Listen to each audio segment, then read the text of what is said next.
ವಿಜಯನಗರ ಸಾಮ್ರಾಜ್ಯ ದಕ್ಷಿಣ ಭಾರತದ ಹೆಮ್ಮೆ. ಬಂಗಾರ ಮತ್ತು ರತ್ನಗಳನ್ನ ಬೀದಿಯಲ್ಲಿ ರಾಶಿ ಹಾಕಿ ಮಾನದಂಡವಿಲ್ಲದೆ ಕಳಸದಂತೆ ಮಾರುತ್ತಿದ್ದ ಜಗತ್ತಿನ ಅತಿ ಶಕ್ತಿಶಾಲಿ ಮತ್ತು ಶ್ರೀಮಂತ ಸಾಮ್ರಾಜ್ಯ ಕೇವಲ ಒಂದೇ ಒಂದು ದಿನದಲ್ಲಿ ಸಂಪೂರ್ಣವಾಗಿ ಭಸ್ಮವಾಗಿ ಹೋಗಲು ಕಾರಣವೇನು? ಕೃಷ್ಣದೇವರಾಯನ ಆಳ್ವಿಕೆಯಲ್ಲಿ ಜಗತ್ತನ್ನೇ ಅಚ್ಚರಿಗೊಳಿಸಿದ ಈ ಮಹಾನ್ ಸಾಮ್ರಾಜ್ಯ ಕೇವಲ ಕೆಲವೇ ದಶಕಗಳಲ್ಲಿ ನುಚ್ಚುನೂರಾಗಿದ್ದು ಹೇಗೆ? ಅಳಿಯ ರಾಮರಾಯ ಮಾಡಿದ ಆ ಒಂದು ರಾಜಕೀಯ ತಪ್ಪು ಇಡೀ ದಕ್ಷಿಣ ಭಾರತದ ಚರಿತ್ರೆಯನ್ನೇ ಬದಲಾಯಿಸಿದ. 1565 ಜನವರಿ 23ರಂದು ನಡೆದ ಆ ರಕ್ತಸಿಕ್ತ ತಾಳಿಕೋಟೆಯ ಯುದ್ಧದಲ್ಲಿ ಸ್ವಂತ ದಂಡನಾಯಕರೇ ಬೆನ್ನಿಗೆ ಇರಿದಿದ್ದು ನಿಜಾನ? ಮತ್ತು 5 ಬಹುಮನಿ ಸುಲ್ತಾನರ ಪಡೆಗಳು ಜಗತ್ತಿನ ಸುಂದರ ನಗರವಾದ ಹಂಪಿಯನ್ನ ಸತತ 6 ತಿಂಗಳುಗಳ ಕಾಲ ಲೂಟಿ ಮಾಡಿ ಸುಟ್ಟು ಹಾಕಿದ ಆ ಭೀಕರ ಸತ್ಯವೇನು?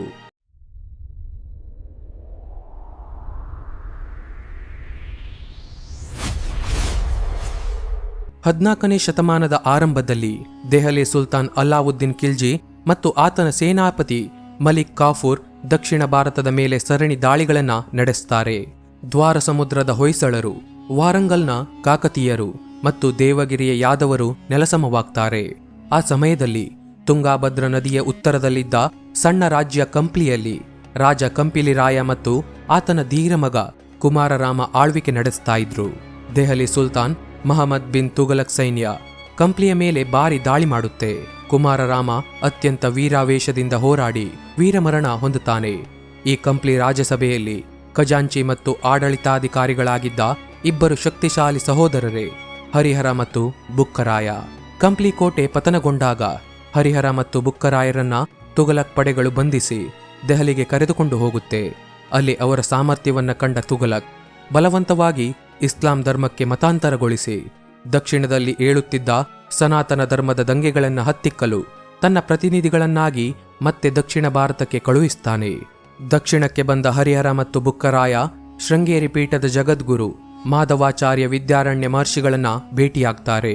ವಿದ್ಯಾರಣ್ಯರು ಇಬ್ಬರಿಗೂ ದೆಹಲಿಯ ಗುಲಾಮಗಿರಿಯ ಅರಿವು ಮೂಡಿಸಿ ಶುದ್ಧಿ ಚಟುವಟಿಕೆಯ ಮೂಲಕ ಮರಳಿ ಹಿಂದೂ ಧರ್ಮಕ್ಕೆ ಕರೆತರ್ತಾರೆ.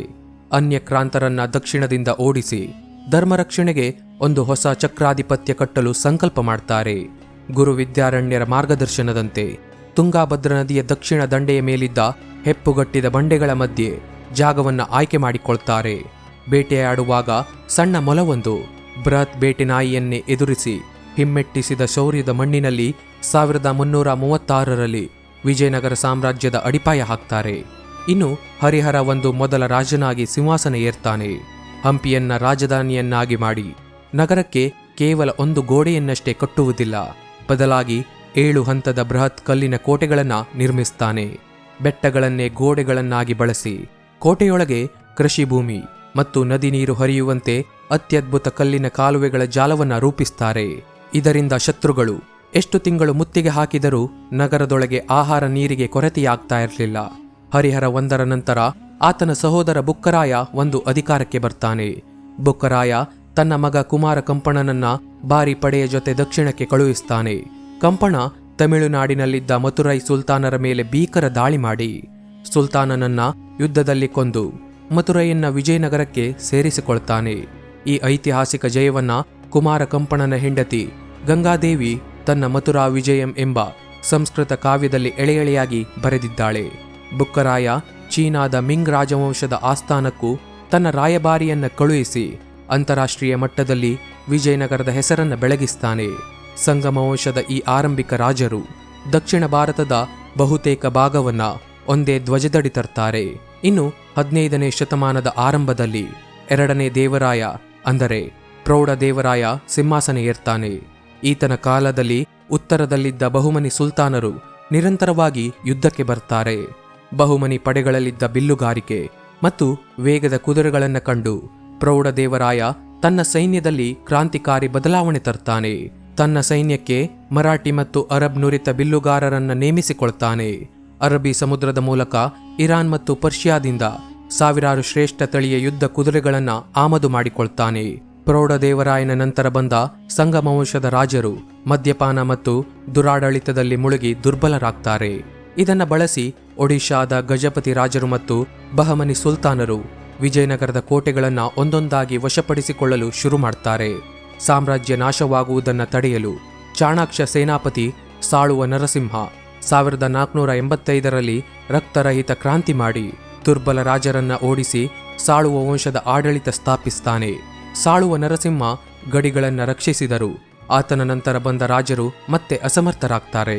ಆಗ ಸಾಳುವ ವಂಶದ ಪ್ರಧಾನಿ ನರಸನಾಯಕನ ಮಗ ವೀರ ನರಸಿಂಹ 1505ರಲ್ಲಿ ಅಧಿಕಾರವನ್ನ ಪಡೆದು ತುಳುವ ವಂಶವನ್ನ ಸ್ಥಾಪಿಸ್ತಾನೆ. ಇನ್ನು 1509ರಲ್ಲಿ ವೀರ ನರಸಿಂಹನ ನಿಧನದ ನಂತರ ಆತನ ಅರ್ಧ ಸಹೋದರ, ಇಡೀ ಭಾರತದ ಇತಿಹಾಸದ ಮಹಾನ್ ಚಕ್ರವರ್ತಿ ಶ್ರೀಕೃಷ್ಣದೇವರಾಯ ಸಿಂಹಾಸನವನ್ನ ಏರ್ತಾನೆ. ಕೃಷ್ಣದೇವರಾಯನ ಜೊತೆಗೆ ಆತನಿಗೆ ತಂದೆಯಂತಿದ್ದ ಅತ್ಯಂತ ಚತುರ ಮಹಾಮಂತ್ರಿ ಸಾಳುವ ತಿಮ್ಮರಸು ಬೆನ್ನೆಲುಬಾಗಿ ನಿಲ್ತಾರೆ. ಕೃಷ್ಣದೇವರಾಯ ಸಿಂಹಾಸನ ಏರಿದಾಗ 4 ಕಡೆಯಿಂದ ಆಕ್ರಮಣಗಳು ಕಾದಿದ್ದವು. ಕೃಷ್ಣದೇವರಾಯ ತಕ್ಷಣವೇ ಕೋವೆಲಕೊಂಡ ಯುದ್ಧದಲ್ಲಿ ಬಿಜಾಪುರ ಸುಲ್ತಾನನನ್ನ ಭೀಕರವಾಗಿ ಸೋಲಿಸಿಕೊಳ್ತಾನೆ. ಈ ಒಂದೇ ಜಯದಿಂದ ದಕ್ಷಿಣದ ಸುಲ್ತಾನರಿಗೆ ಕೃಷ್ಣದೇವರಾಯನ ಅಸಲಿ ಶಕ್ತಿ ಏನು ಅಂತ ಅರಿವಾಯಿತು. ಬಿಜಾಪುರವನ್ನ ಹತ್ತಿಕ್ಕಿದ ನಂತರ ಕೃಷ್ಣದೇವರಾಯ ತನ್ನ ದೃಷ್ಟಿಯನ್ನ ಈಶಾನ್ಯದಲ್ಲಿದ್ದ ಒಡಿಶಾದ ಗಜಪತಿ ಪ್ರತಾಪರುದ್ರ ದೇವನ ಕಡೆಗೆ ಹರಿಸ್ತಾನೆ. ಗಜಪತಿಯ ವಶದಲ್ಲಿದ್ದ ಉದಯಗಿರಿ ಕೋಟೆ ಅತ್ಯಂತ ಕಡಿದಾದ ಬೆಟ್ಟದ ಮೇಲಿತ್ತು. ಕೃಷ್ಣದೇವರಾಯನ ಸೈನ್ಯ ಆ ಬೆಟ್ಟದ ಕಲ್ಲುಗಳನ್ನು ಕಡಿದು ಹಾದಿ ಮಾಡಿ ಕೋಟೆಗೆ ಮುತ್ತಿಗೆ ಹಾಕಿ ಗೆಲ್ಲುತ್ತೆ. ಅಲ್ಲಿಂದ ಮುಂದೆ ಹೋಗಿ ಕೊಂಡವೀಡು, ಬೇಜವಾಡ ಕೋಟೆಗಳನ್ನು ಒಂದೊಂದಾಗಿ ಧ್ವಂಸ ಮಾಡ್ತಾನೆ. ಗಜಪತಿಯ ರಾಜಧಾನಿ ಸಿಂಹಾಚಲದವರೆಗೂ ನುಗ್ಗಿ ಅಲ್ಲಿ ತನ್ನ ಜಯದ ಸಂಕೇತವಾಗಿ ವಿಜಯ ಸ್ತಂಭವನ್ನು ಸ್ಥಾಪಿಸ್ತಾನೆ. ವಿಧಿಯಿಲ್ಲದೆ ಗಜಪತಿ ರಾಜ ಪ್ರತಾಪರುದ್ರದೇವ ತನ್ನ ಮಗಳಾದ ಜಗನ್ಮೋಹಿನಿಯನ್ನ ಕೃಷ್ಣದೇವರಾಯನಿಗೆ ವಿವಾಹ ಮಾಡಿ ಸಂಬಂಧ ಬೆಳೆಸಿಕೊಳ್ತಾನೆ. ಇನ್ನು 1520ರಲ್ಲಿ ಇತಿಹಾಸ ಪ್ರಸಿದ್ಧ ರಾಯಚೂರು ಯುದ್ಧ ನಡೆಯುತ್ತೆ. ಬಿಜಾಪುರದ ಹೊಸ ಸುಲ್ತಾನ್ ಇಸ್ಮಾಯಿಲ್ ಆದಿಲ್ ಶಾ ಭಾರಿ ಫಿರಂಗಿ ಪಡೆ ಮತ್ತು ಸೈನ್ಯದ ಜೊತೆ ರಾಯಚೂರು ಕೋಟೆಯನ್ನು ಆಕ್ರಮಿಸ್ತಾನೆ. ಕೃಷ್ಣದೇವರಾಯ ಸುಮಾರು 7 ಲಕ್ಷ ಕಾಲಾಳು, 32,000 ಕುದುರೆ ಮತ್ತು 550 ಆನೆಗಳ ಬೃಹತ್ ಪಡೆಯೊಂದಿಗೆ ಯುದ್ಧಕ್ಕೆ ಬರುತ್ತಾನೆ. ಯುದ್ಧದಲ್ಲಿ ಪೋರ್ಚುಗೀಸ್ ಗವರ್ನರ್ ಅಪೋನ್ಸೋ ಡಿ ಅಲ್ಬುಕರ್ಕ್ ಜೊತೆ ಒಪ್ಪಂದ ಮಾಡಿಕೊಂಡಿದ್ದ ಕೃಷ್ಣದೇವರಾಯ ಪೋರ್ಚುಗೀಸ್ ನುರಿತ ಬಂದೂಕುದಾರಿಗಳನ್ನು ಬಳಸಿಕೊಳ್ತಾನೆ. ಕೃಷ್ಣದೇವರಾಯ ಸ್ವತಃ ಯುದ್ಧ ಭೂಮಿಯಲ್ಲಿ ಮುಂಚೂಣಿಯಲ್ಲಿ ನಿಂತು ಸೈನ್ಯವನ್ನ ಮುನ್ನಡೆಸಿ ಬಿಜಾಪುರ ಪಡೆಗಳನ್ನು ನುಚ್ಚುನೂರು ಮಾಡ್ತಾನೆ. ಬಿಜಾಪುರ ರಾಜಧಾನಿಗೆ ನುಗ್ಗಿ ಸುಲ್ತಾನನ ಅರಮನೆಯನ್ನು ವಶಪಡಿಸಿಕೊಂಡು ಯವನ ರಾಜ್ಯ ಪ್ರತಿಷ್ಠಾಪನಾಚಾರ್ಯ ಅನ್ನೋ ಬಿರುದನ್ನ ತೆಗೆದುಕೊಳ್ತಾನೆ. ಕೃಷ್ಣದೇವನ ಆಳ್ವಿಕೆಯಲ್ಲಿ ವಿಜಯನಗರ ಜಗತ್ತಿನ 2ನೇ ಅತಿದೊಡ್ಡ ನಗರವಾಗಿ ಬೆಳೆಯುತ್ತೆ. ಹಂಪಿಯ ವಿಠಲ ದೇವಾಲಯ, ಕಲ್ಲಿನ ರಥ, ನೃತ್ಯ ಮಂಟಪ ಮತ್ತು ಪ್ರಸಿದ್ಧ ಸಂಗೀತ ಕಂಬಗಳನ್ನು ಕೃಷ್ಣದೇವರಾಯನ ಕಾಲದಲ್ಲೇ ಪೂರ್ಣಗೊಳಿಸಲಾಗುತ್ತೆ. ಕೃಷ್ಣದೇವರಾಯ ಸ್ವತಃ ಮಹಾನ್ ಕವಿಯಾಗಿದ್ದು ಅಮುಕ್ತ ಮೌಲ್ಯದ ಗ್ರಂಥ ಬರೆದಿದ್ದ. ಆತನ ಆಸ್ಥಾನದಲ್ಲಿ ಅಷ್ಟದಿಗ್ಗಜರು ಅನ್ನೋ 8 ಮಹಾನ್ ಕವಿಗಳಿದ್ರು.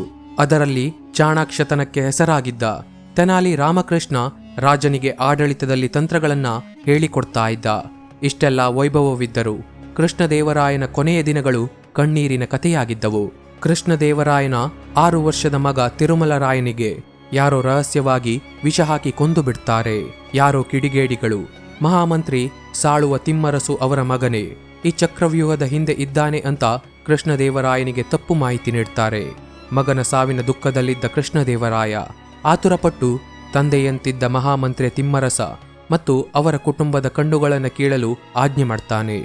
ನಂತರ ತನ್ನ ತಪ್ಪು ಅರಿವಾಗಿ ತೀವ್ರ ಮಾನಸಿಕ ಪಶ್ಚಾತ್ತಾಪ ಮತ್ತು ಭೀಕರ ಅನಾರೋಗ್ಯದಿಂದ 1529ರಲ್ಲಿ ಕೃಷ್ಣದೇವರಾಯ ಸಾವನ್ನಪ್ತಾನೆ. ಕೃಷ್ಣದೇವರಾಯನ ನಿಧನದ ನಂತರ ಆತನ ಸಹೋದರ ಅಚ್ಯುತರಾಯ ಸಿಂಹಾಸನ ಏರ್ತಾನೆ. ಆದರೆ ಕೃಷ್ಣದೇವರಾಯನ ಅಳಿಯ ರಾಮರಾಯ ಆಡಳಿತದ ಸಂಪೂರ್ಣ ಹತೋಟಿಯನ್ನ ತನ್ನ ಕೈಗೆ ತೆಗೆದುಕೊಳ್ಳಲು ಕಾಯ್ತಾ ಇದ್ದ. ಇನ್ನು ಅಚ್ಯುತರಾಯನ ನಿಧನದ ನಂತರ ಕೇವಲ ಬಾಲಕನಾಗಿದ್ದ ಸದಾಶಿವರಾಯನನ್ನ ಸಿಂಹಾಸನದ ಮೇಲೆ ಕೂರಿಸಲಾಯಿತು. ಆದರೆ ಅಳಿಯ ರಾಮರಾಯ ರಾಜ ಸದಾಶಿವರಾಯನನ್ನ ಅರಮನೆಯ ಬಂಧನದಲ್ಲಿಟ್ಟು ತಾನೇ ಅಸಲಿ ರಾಜನಾಗಿ ವಿಜಯನಗರವನ್ನ ಆಳಲು ಶುರು ಮಾಡ್ತಾನೆ. ರಾಮರಾಯ ಅತ್ಯಂತ ಪರಾಕ್ರಮಿಯಾಗಿದ್ದರು. ಆತನಲ್ಲಿದ್ದ ತೀವ್ರ ಅಹಂಕಾರ ಮತ್ತು ದುರಹಂಕಾರ ಸಾಮ್ರಾಜ್ಯದ ವಿನಾಶಕ್ಕೆ ಮುನ್ನುಡಿ ಬರೆಯಿತು. ರಾಮರಾಯ ಸಾಮ್ರಾಜ್ಯವನ್ನ ನಿಭಾಯಿಸಲು ಅತ್ಯಂತ ಅಪಾಯಕಾರಿ ತಂತ್ರವನ್ನ ಬಳಸಲು ಶುರು ಮಾಡಿದ್ದ. ಆ ಸಮಯದಲ್ಲಿ ಬಹಮನಿ ಸಾಮ್ರಾಜ್ಯ ಒಡೆದು 5 ಸುಲ್ತಾನಿ ರಾಜ್ಯಗಳಾಗಿದ್ದವು: ಬಿಜಾಪುರ, ಗೋಲ್ಕೊಂಡ, ಅಹಮದ್ನಗರ, ಬೀದರ್ ಮತ್ತು ಬೇರಾರ್. ರಾಮರಾಯ ಈ ಸುಲ್ತಾನರನ್ನ ಒಂದರ ವಿರುದ್ಧ ಒಂದನ್ನ ಎತ್ತಿಗಟ್ಟಿ ಅವರಲ್ಲಿ ಆಂತರಿಕ ಯುದ್ಧ ತಂದು ಹಾಕಿ ವಿಜಯನಗರದ ಪ್ರಭಾವವನ್ನು ಹೆಚ್ಚಿಸಿಕೊಳ್ತಾನೆ. ಒಂದು ಸುಲ್ತಾನಿ ರಾಜ್ಯಕ್ಕೆ ಸಹಾಯ ಮಾಡಿ ಇನ್ನೊಂದನ್ನು ತುಳಿಯೋದು ರಾಮರಾಯನ ತಂತ್ರವಾಗಿತ್ತು. ಇದರಿಂದ ವಿಜಯನಗರಕ್ಕೆ ತಾತ್ಕಾಲಿಕ ಜಯ ಸಿಕ್ಕರು. ಸುಲ್ತಾನರ ಮನಸ್ಸಿನಲ್ಲಿ ವಿಜಯನಗರದ ವಿರುದ್ಧ ತೀವ್ರ ಆಕ್ರೋಶ ಮತ್ತು ಭಯ ಹುಟ್ಟುವಂತೆ ಮಾಡಿತ್ತು. ರಾಮರಾಯ ತಮ್ಮನ್ನ ಕೀಳಾಗಿ ಕಾಣುತ್ತಾ ಇದ್ದಾನೆ ಮತ್ತು ತಮಗೆ ಅವಮಾನ ಮಾಡುತ್ತಾ ಇದ್ದಾನೆ ಅಂತ ಸುಲ್ತಾನರಿಗೆ ಅರಿವಾಯಿತು. ವಿಶೇಷವಾಗಿ ಅಹಮದ್ ನಗರದ ಹುಸೇನ್ ನಿಜಾಮ್ ಶಾ ಮತ್ತು ಬಿಜಾಪುರದ ಅಲಿ ಆದಿಲ್ ಶಾ ತಮ್ಮ ವೈರತ್ವವನ್ನು ಬದಿಗಿಟ್ಟು ತಮ್ಮ ಕುಟುಂಬಗಳ ನಡುವೆ ಮದುವೆ ಸಂಬಂಧಗಳನ್ನು ಬೆಳೆಸಿ ಒಂದಾಗ್ತಾರೆ.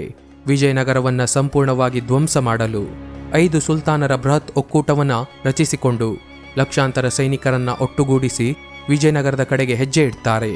1564 ಕೊನೆಯಲ್ಲಿ ಸುಲ್ತಾನರ ಬೃಹತ್ ಪಡೆ ದಕ್ಷಿಣಕ್ಕೆ ನುಗ್ಗುತ್ತೆ. ಇದನ್ನು ಎದುರಿಸಲು 80 ವರ್ಷದ ವೃದ್ಧ ಅಳಿಯ ರಾಮರಾಯ ತನ್ನ ತಮ್ಮಂದಿರಾದ ತಿರುಮಲ ಮತ್ತು ವೆಂಕಟಾದ್ರಿಯ ಜೊತೆಗೂಡಿ ಬೃಹತ್ ಸೈನ್ಯದೊಂದಿಗೆ ಕೃಷ್ಣಾ ನದಿಯ ದಂಡೆಗೆ ಬರ್ತಾನೆ. 1565 ಜನವರಿ 23ರಂದು ಕೃಷ್ಣಾ ನದಿಯ ದಕ್ಷಿಣ ದಂಡೆಯಲ್ಲಿರುವ ರಕ್ಕಸಗಿ ಮತ್ತು ತಂಗಡಗಿ ಎಂಬ ಹಳ್ಳಿಗಳ ಮಧ್ಯೆ ಇತಿಹಾಸದ ಅತ್ಯಂತ ಭೀಕರ ಯುದ್ಧ ಶುರುವಾಯಿತು. ಯುದ್ಧದ ಆರಂಭದಲ್ಲಿ ವಿಜಯನಗರದ ಸೈನ್ಯವೇ ಮೇಲುಗೈ ಸಾಧಿಸುತ್ತೆ. ವಿಜಯನಗರದ ಕಾಲಾಳು ಪಡೆ ಮತ್ತು ಆನೆಗಳ ಪಡೆ ಶತ್ರುಗಳನ್ನು ಧ್ವಂಸ ಮಾಡುತ್ತಾ ಸುಲ್ತಾನರ ಪಡೆ ಸೋಲಿಸಲು ಶುರು ಮಾಡುತ್ತೆ.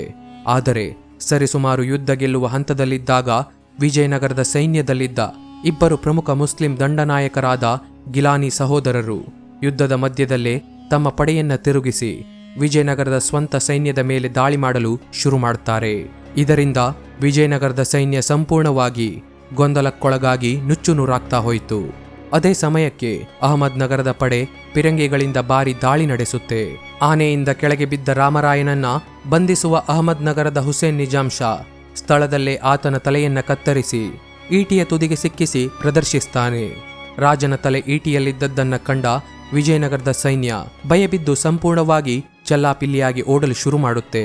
ಯುದ್ಧದಲ್ಲಿ ಗೆದ್ದ ಸುಲ್ತಾನರ ಪಡೆಗಳು ನೇರವಾಗಿ ವಿಜಯನಗರ ಸಾಮ್ರಾಜ್ಯದ ರಾಜಧಾನಿಯಾದ ಹಂಪಿಯ ಕಡೆಗೆ ಬರುತ್ತೆ.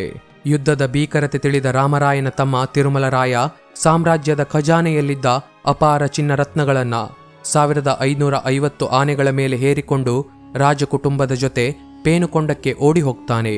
ಆಗ ರಾಜಧಾನಿ ಹಂಪಿ ಯಾವುದೇ ರಕ್ಷಣೆ ಇಲ್ಲದೆ ಅನಾಥವಾಯಿತು. ಹಂಪಿಗೆ ನುಗ್ಗಿದ ಶತ್ರುಪಡೆಗಳು ಅತ್ಯಂತ ಕ್ರೂರವಾಗಿ ನಾಶ ಮಾಡಲು ಶುರು ಮಾಡುತ್ತೆ. ಇಡೀ ಜಗತ್ತೇ ಅಚ್ಚರಿಯಿಂದ ನೋಡುತ್ತಾ ಇದ್ದ ರಾಜಪ್ರಸಾದಗಳು, ಕಲ್ಲಿನ ಕೆತ್ತನೆಯ ಬೃಹತ್ ದೇವಾಲಯಗಳು, ಸಂಗೀತ ಹೊರಹೊಮ್ಮಿಸುವ ಕಂಬಗಳು, ವಿಗ್ರಹಗಳನ್ನ ಸುತ್ತಿಗೆಗಳಿಂದ ಒಡೆದು ಹಾಕಿ ದಿನವಿಡೀ ಬೆಂಕಿ ಹಚ್ಚಿ ಸುಟ್ಟು ಹಾಕ್ತಾರೆ. ಸತತ 6 ತಿಂಗಳುಗಳ ಕಾಲ ಹಂಪಿಯಲ್ಲಿ ಲೂಟಿ ಮಾಡಲಾಯಿತು. ರಾಮರಾಯನ ತಮ್ಮ ತಿರುಮಲರಾಯ ಆಂಧ್ರಪ್ರದೇಶದ ಪೇನುಕೊಂಡವನ್ನ ನೂತನ ರಾಜಧಾನಿಯನ್ನಾಗಿ ಮಾಡಿಕೊಂಡು ಅರವಿಡು ವಂಶದ ಆಡಳಿತವನ್ನ ಶುರು ಮಾಡ್ತಾನೆ. ಮುಂದೆ ರಾಜಧಾನಿಯನ್ನ ಚಂದ್ರಗಿರಿಗೆ ಮತ್ತು ನಂತರ ವೇಲೂರಿಗೆ ವರ್ಗಾಯಿಸಲಾಯಿತು. ಆದರೆ ವಿಜಯನಗರಕ್ಕೆ ಒಳಪಟ್ಟಿದ್ದ ಸ್ಥಳೀಯ ಮಾಂಡಲಿಕರು ಅಂದರೆ ಮೈಸೂರಿನ ಒಡೆಯರ್, ಮದುರೈನ ನಾಯಕರು, ತಂಜಾವೂರಿನ ನಾಯಕರು ಮತ್ತು ಕೆಳದಿಯ ನಾಯಕರು ಸಾಮ್ರಾಜ್ಯದ ದೌರ್ಬಲ್ಯವನ್ನ ಬಳಸಿ ಸ್ವತಂತ್ರ ರಾಜರಾಗಿ ಘೋಷಣೆ ಮಾಡಿಕೊಳ್ತಾರೆ. ಸ್ವತಂತ್ರರಾದ ಈ ನಾಯಕರು ವಿಜಯನಗರಕ್ಕೆ ನೀಡಬೇಕಿದ್ದ ತೆರಿಗೆಯನ್ನ ಸಂಪೂರ್ಣವಾಗಿ ನಿಲ್ಲಿಸಿಬಿಡ್ತಾರೆ. ಇದೇ ಸಮಯದಲ್ಲಿ ವಿಜಯನಗರದ ಅಂತಿಮ ಚಕ್ರವರ್ತಿಯಾಗಿ ಶ್ರೀರಂಗ III ಸಿಂಹಾಸನವನ್ನ ಏರ್ತಾನೆ. ಆತ ಅತ್ಯಂತ ಧೀರನಾಗಿದ್ದು ಕಳೆದು ಹೋದ ಸಾಮ್ರಾಜ್ಯವನ್ನ ಮತ್ತೆ ಒಂದಾಗಿ ಕಟ್ಟಲು ಪ್ರಯತ್ನಿಸ್ತಾನೆ. ಆದರೆ ಆಗಲೇ ಸ್ವತಂತ್ರರಾಗಿದ್ದ ಮದುರೈ ಮತ್ತು ತಂಜಾವೂರಿನ ನಾಯಕರಿಗೆ ಮತ್ತೆ ವಿಜಯನಗರದ ಅಧೀನಕ್ಕೆ ಹೋಗಲು ಇಷ್ಟವಿರಲಿಲ್ಲ. ಹೀಗಾಗಿ ಅವರು ಶ್ರೀರಂಗ IIIರನ್ನ ಸೋಲಿಸಲು ಉತ್ತರದಲ್ಲಿದ್ದ ಶತ್ರುಗಳಾದ ಗೋಲ್ಕೊಂಡ ಮತ್ತು ಬಿಜಾಪುರ ಸುಲ್ತಾನರ ಜೊತೆ ರಹಸ್ಯವಾಗಿ ಕೈಜೋಡಿಸಿ ಸ್ವಂತ ಧರ್ಮ ಮತ್ತು ಸಾಮ್ರಾಜ್ಯಕ್ಕೆ ದ್ರೋಹ ಮಾಡ್ತಾರೆ. ಇನ್ನು ದಕ್ಷಿಣ ರಾಜರಲ್ಲಿದ್ದ ಈ ಆಂತರಿಕ ಜಗಳ ಮತ್ತು ದ್ರೋಹವನ್ನೇ ಕಾಯುತ್ತಿದ್ದ ಗೋಲ್ಕೊಂಡದ ಮೀರ್ ಜುಮ್ಲಾ ಹಾಗೂ ಬಿಜಾಪುರದ ಸುಲ್ತಾನರ ನಿರಂತರ ದಾಳಿಗಳಿಂದಾಗಿ 1646ರ ವೇಳೆಗೆ ಶ್ರೀರಂಗ IIIರ ಆಳ್ವಿಕೆಯಲ್ಲಿ ವಿಜಯನಗರ ಸಾಮ್ರಾಜ್ಯದ ಇತಿಹಾಸ ಸಂಪೂರ್ಣವಾಗಿ ಮಣ್ಣಲ್ಲಿ ಮಣ್ಣಾಗಿ ಹೋಯಿತು. ಸ್ನೇಹಿತರೆ, ಇದು ಇವತ್ತಿನ ವಿಡಿಯೋ. ಈ ವಿಡಿಯೋ ಹೇಗೆ ಅನ್ನಿಸ್ತು ಅಂತ ಕಮೆಂಟ್ ಮಾಡುವುದರ ಮೂಲಕ ತಿಳಿಸಿ. ಹಾಗೆ ಈ ವಿಡಿಯೋ ಇಷ್ಟ ಆಗಿದ್ರೆ ಖಂಡಿತ ಒಂದು ಲೈಕ್ ಮಾಡಿ. ಇದೇ ಥರ ಇನ್ನು ಹೆಚ್ಚಿನ ವಿಡಿಯೋಗಳಿಗಾಗಿ ನಮ್ಮ ಯೂಟ್ಯೂಬ್ ಚಾನಲನ್ನು ಸಬ್ಸ್ಕ್ರೈಬ್ ಮಾಡಿಕೊಳ್ಳಿ. ಇನ್ನೊಂದು ಇಂಟ್ರೆಸ್ಟಿಂಗ್ ಇನ್ಫಾರ್ಮೇಟಿವ್ ವಿಡಿಯೋ ಜೊತೆ ನಿಮ್ಮನ್ನು ಮತ್ತೆ ಭೇಟಿಯಾಗ್ತೇನೆ. ಧನ್ಯವಾದ.